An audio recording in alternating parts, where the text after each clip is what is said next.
Il est opérateur économique, conseiller municipal au titre du bloc républicain BR. Il était, il y a un an, presque à la tête des mouvements OB26. Brutalement, on ne le voit plus sur ce terrain, mais plutôt dans l'essence de sa conviction politique, à savoir le bloc républicain. C'est aussi le Papa Noël des enfants qui distribue chaque année beaucoup de cadeaux pour donner du bonheur aux enfants. C'est Émile Rouneladji. C'est lui que nous avons invité pour vous aujourd'hui pour qu'il nous renseigne sur ce changement brusque. Qu'est-ce qui a été derrière cette option et comment on peut avoir décidé de soutenir la candidature d'un ami du chef de l'État et de faire vote face aussitôt pour revenir dans ses vieilles amours, à savoir soutenir son parti politique. Mesdames, Messieurs, merci de nous choisir et de venir sur votre rendez-vous préféré, le Grand Oral.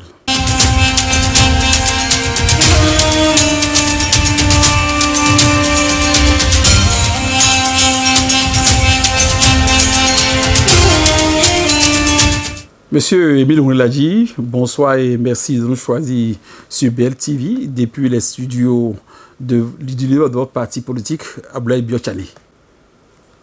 Bonjour, chers journalistes. Merci, cher invité. Et j'anime cette émission, comme d'habitude, avec mon confrère Yacoubou Akilou. Yacoubou Akilou, merci d'être fidèle à ce rendez-vous. Merci, cher confrère. Bonjour, monsieur Émile Rouneladji. Merci d'être présent sur ce plateau. Merci, moi. Et comme d'habitude toujours, c'est M. Akilou qui a le lead. C'est lui qui a l'opportunité de poser la première question à notre invité. Cher Émile Rouneladji, je dirais comme ça au regard de tout ce que vous faites pour les enfants, parce qu'ils vous appellent Papa Bonheur, je dirais. Mais il y a un an, on vous voyait à la tête d'un mouvement ou bien d'une personne dont vous suscitez, et peut-être, je dirais, la candidature, ou bien dont vous faisiez l'écho comme une personnalité de référence. Aujourd'hui, on ne vous voit plus un an après, alors qu'il y a de ces mouvements-là qui suscitent sa candidature. Pourquoi ce changement-là aujourd'hui? Et surtout, quand on vous voit, c'est le BR que vous mettez devant.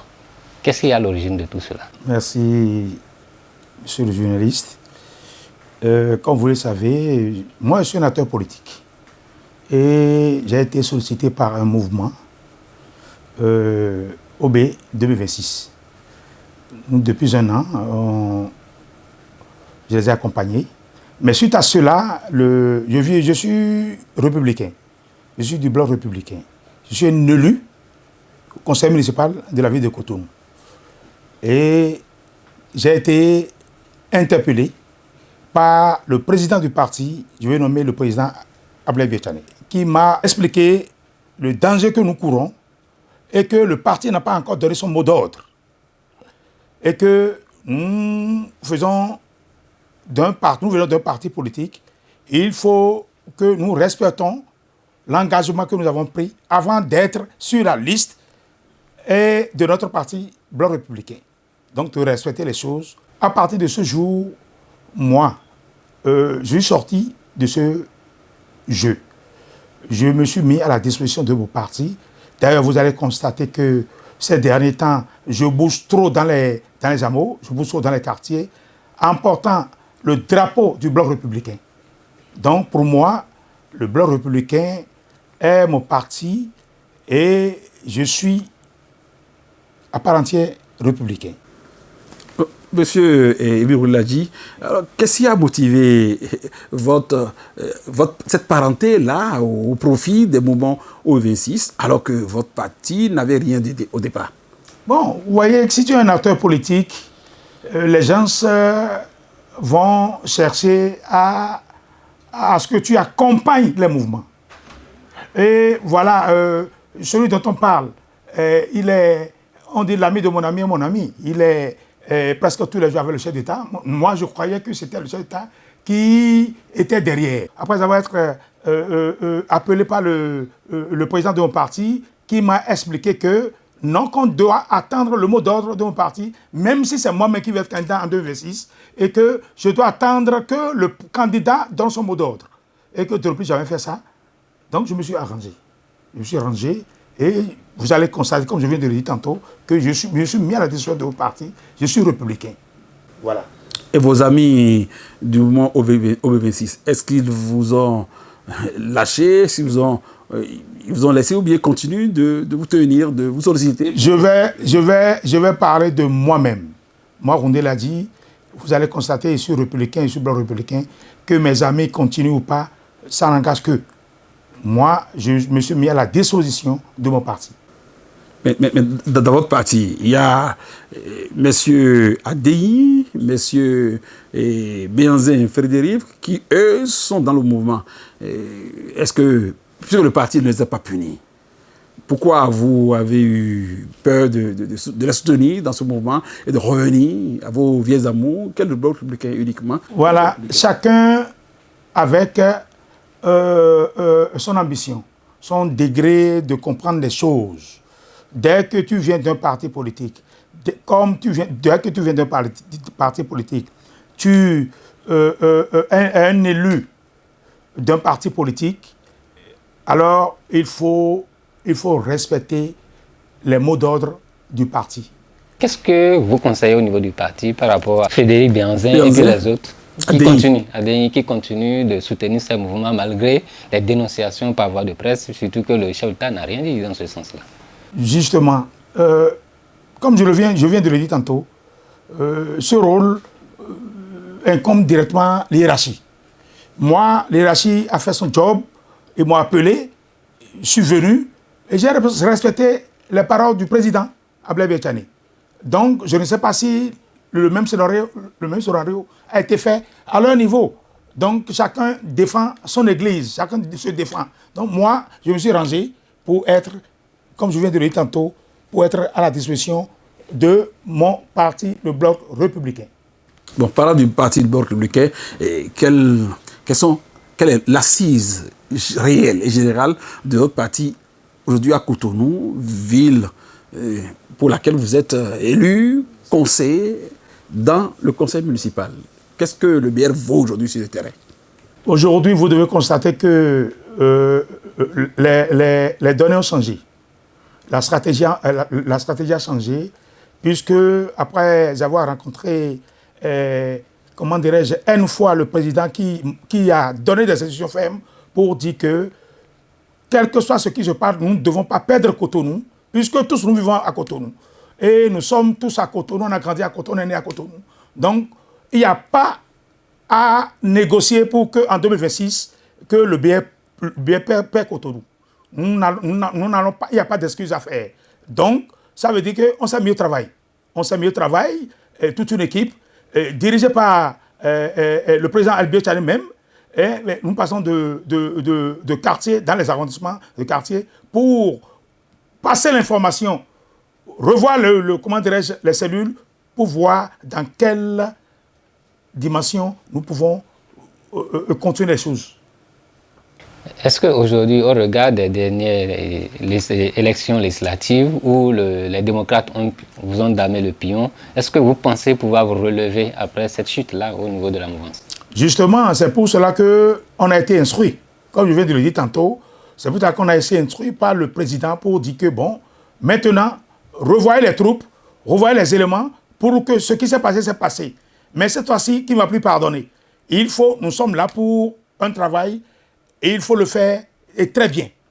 Donc, c'est pour cela que tous les éléments, certains élus municipaux, ont commencé justement par mouiller le maillot, aller sur le terrain. Et vous voyez, en 2026, on va tous apprécier. Vous avez lancé un gros défi, c'est vrai. Et on sent déjà votre activisme sur le terrain. Vous avez été récemment appelé par tous les enfants de certaines écoles, Papa Bonheur. Monsieur Ounladi qui sort si tant de cadeaux.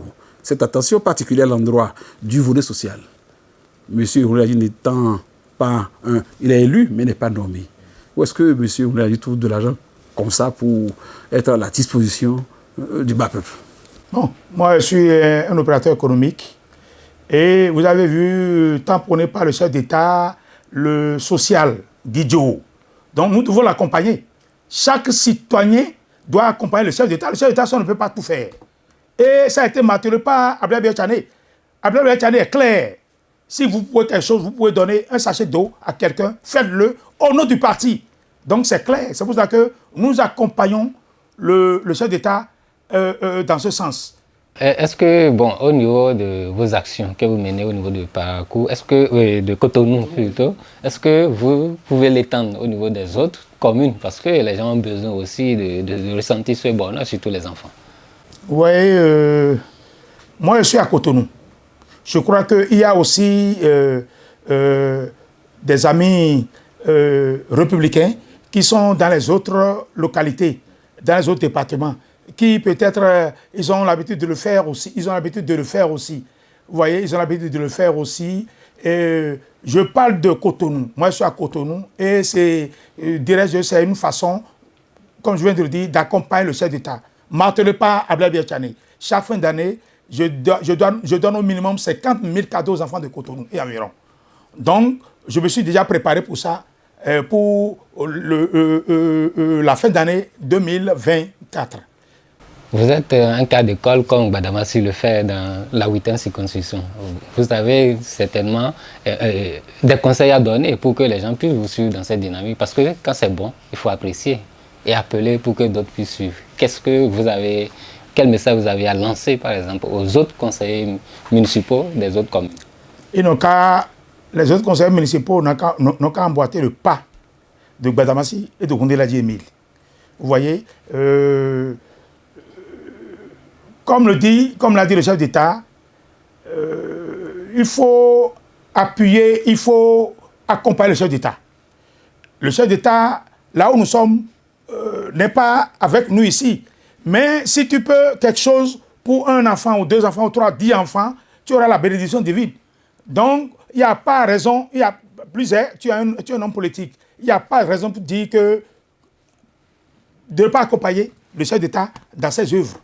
Vous voyez? Donc, ce qui est sûr, celui qui n'a pas fait aujourd'hui, le fera demain.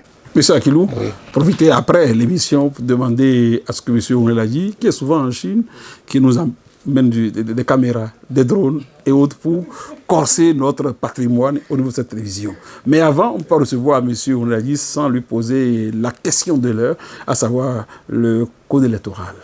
Qu'est-ce que M. Oueladi retient de ce code qui a été voté, promulgué et qui fait jaser l'opposition parce que le président Boni Yayi est encore en tournée où il dit ses ressentis sur ce même code. Qu'est-ce que M. Oueladi en dit? Ce que je sais que le code électoral qui a été voté est une très bonne chose. Il faut siffler la fin de la récréation. Les partis politiques qui n'ont pas de poids sur le terrain n'ont qu'à s'arranger. Ils n'ont qu'à s'aligner, se regrouper en un bloc pour aller aux élections. Ça, là, c'est un truc clair. On ne va pas marchander ça. On dit, moi, je parle de mon parti Bloc républicain. Nous sommes sereins. Je suis serein que nous aurons au-delà de 20%, 22%, 27%, 30% à Cotonou. Vu ce qu'on est en train de faire sur le terrain actuel, attention, on a le temps de constater que les soldats de Abdoulaye Biachane, ils sont à l'œuvre. Ils sont sur le terrain. Bien. Monsieur Oueladi, y a-t-il un mot de fin, comme on le dit, de manière classique? Oui, je viens. J'ai une question, comme vous l'avez dit. Moi, je pose ma demande. Donc, n'oubliez pas, éventuellement, si vous allez du côté de la Chine, nous aussi, nous avons besoin de ressentir Papa Bonheur ici. Il n'y a pas de problème. Il est trop gentil. Alors, est-ce que M. Oueladi a un mot de fin? Bon, c'est de demander aux uns et aux autres de se calmer. Et que, vraiment, depuis 1990, je n'ai pas vu le travail que le chef d'État, Patrice Talon, est en train de faire. Je n'ai pas vu. Tout est comment dirais-je, palpable. Tout est devant tout le monde. Donc, aujourd'hui, moi, je le regrette déjà. Nous le regrettons déjà. Et s'il fallait faire plus, on va lui demander de continuer. Mais on n'a pas le pouvoir, puisque c'est quelqu'un de principe. Il a dit qu'il fallait 2 ans, 2 ans est parti. Mais celui qui va, il est le seul qui va nous doiter. Celui-là est bon, suivez-le pour continuer l'œuvre. Voilà. Merci, M. Oueladi. Merci, Yakubu Akilou, de m'avoir accompagné durant ce périple. Chers amis téléspectateurs et internautes. Vous l'avez compris, M. Ounadi, qui avait en temps choisi de rester dans la filière de suscitation de candidature de Bokor, a très vite compris que l'ordre ne venait pas du chef de l'État, encore moins des leaders des partis politiques de la mouvance. Aussitôt, il a rebroussé chemin et est revenu à ses vieilles amours, que celle de rester dans son parti pour donner des chances au parti et permettre au président de la République de nous choisir un valeureux cheval qui va continuer l'œuvre. C'est ce qu'il a échangé avec nous. Et merci de nous avoir choisis et on prend le rendez-vous très prochainement pour un autre numéro. Merci à vous tous.